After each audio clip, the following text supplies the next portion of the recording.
What is up, fishing fam?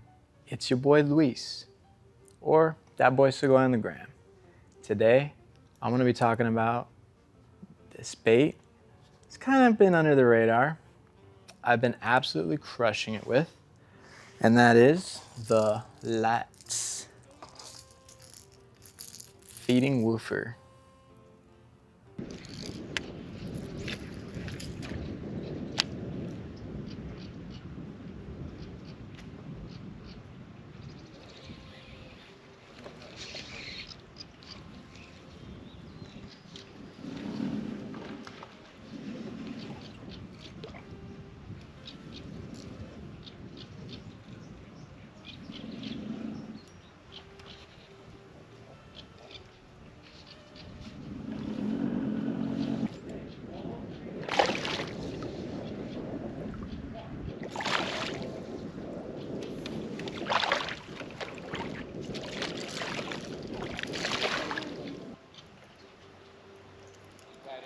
My frog.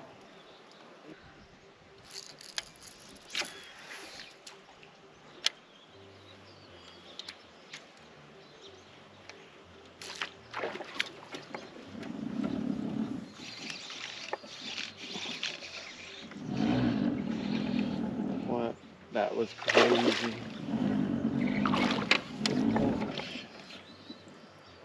Why is that fish so strong?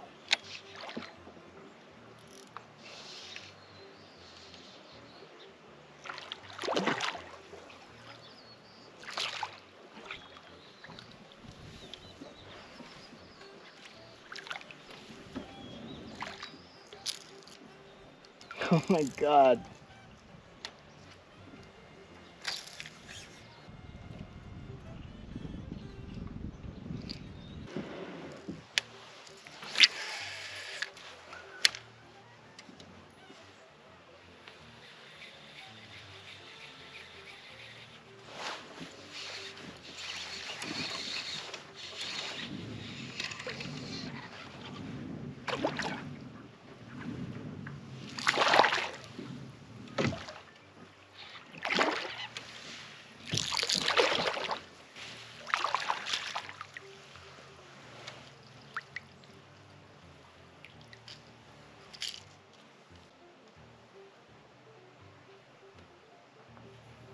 Alrighty guys, so this bait came in the shop not too long ago, and it's kind of one of those things where I didn't quite understand its use or like what it was really designed for.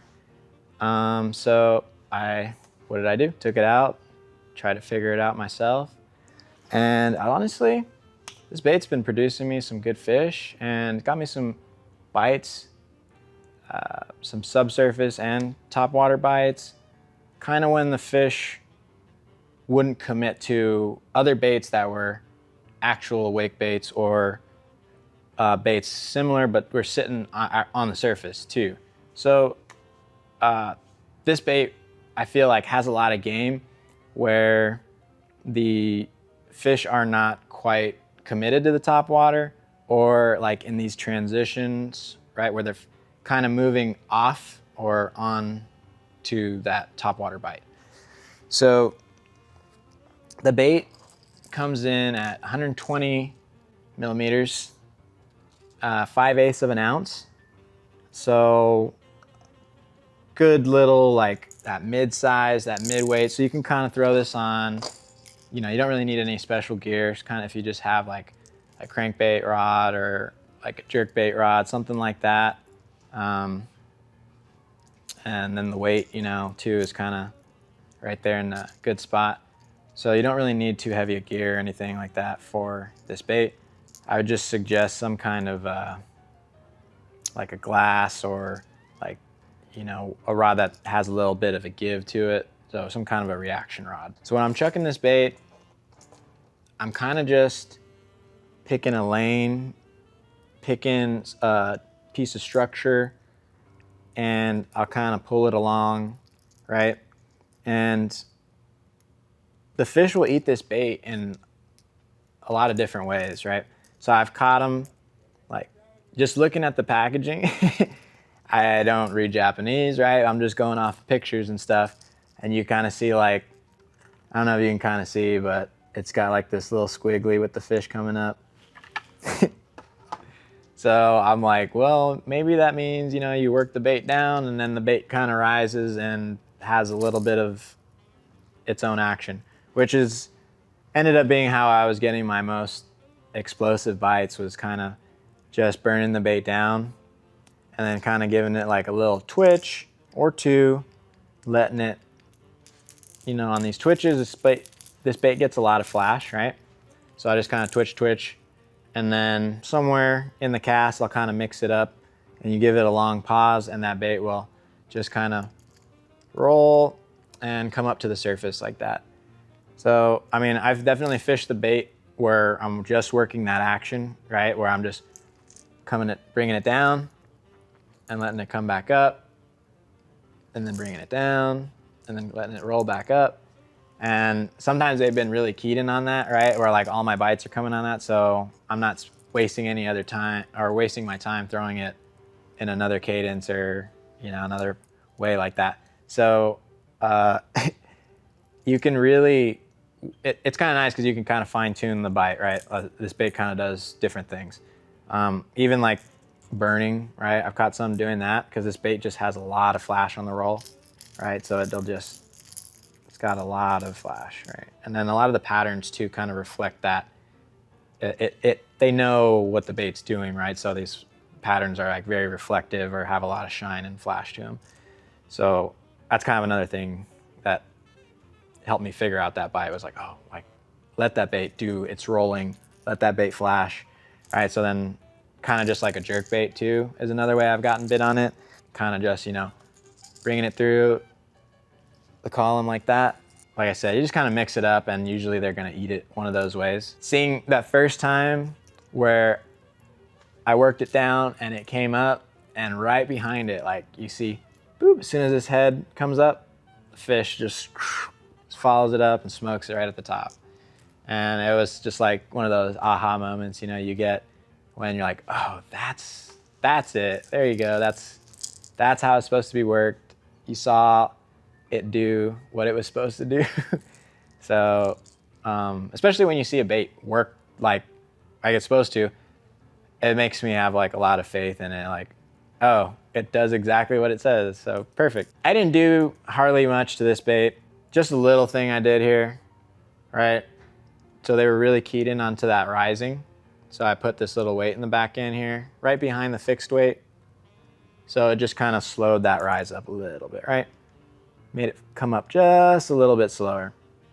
Now, the other thing I did was I added the teaser feather hook. That's this guy here. And what's sick is all the Megabass hooks have like a ton of different color choice. So you can pair it up really nicely with whatever bait you're going with, right? You know, got a lot of variation there.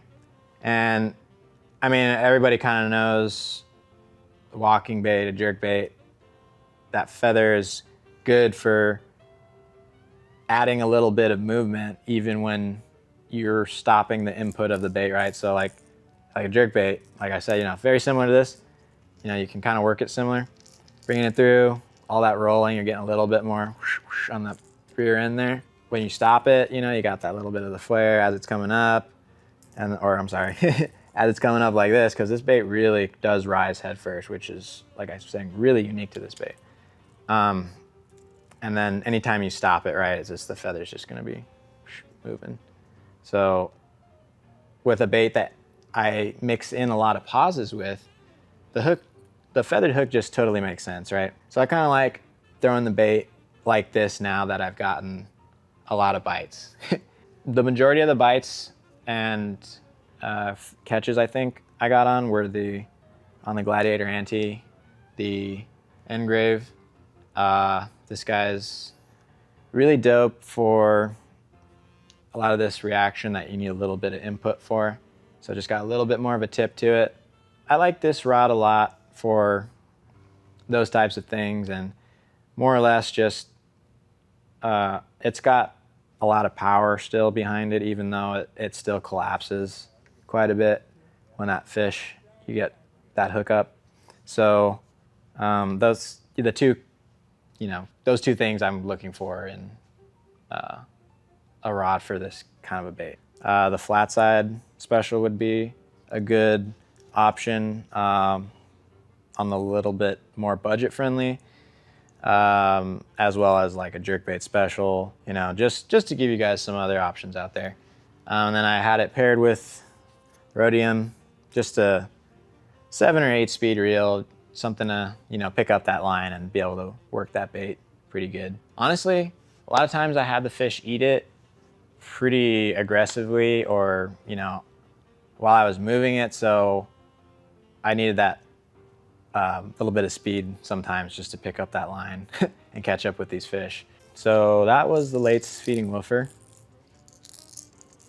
This guy here. And like I said, it was kind of like something a little different. I hadn't, didn't understand the bait or, know what its purpose was really for. I just knew where I was at. They were on a gill bite, and I could take that gill pattern out there and they would probably chew it. That's something too that definitely helps, right? When they're actually eating the bait, you learn a lot faster. So yeah, I think it's gonna have a lot of game for you guys. Like I said, it's just like unique, right? Something the fish haven't really seen. I mean, pretty much like strolling and any of those flashing motion baits are just taking off right now. So it kind of makes sense that this bait does very well. So I hope y'all will give it a try. And if you guys have any questions, feel free to hit me on the gram. I'd be happy to answer any of that for you. Thanks again for watching. We appreciate your business. And yeah, go out there and stick a nice one on it. Peace.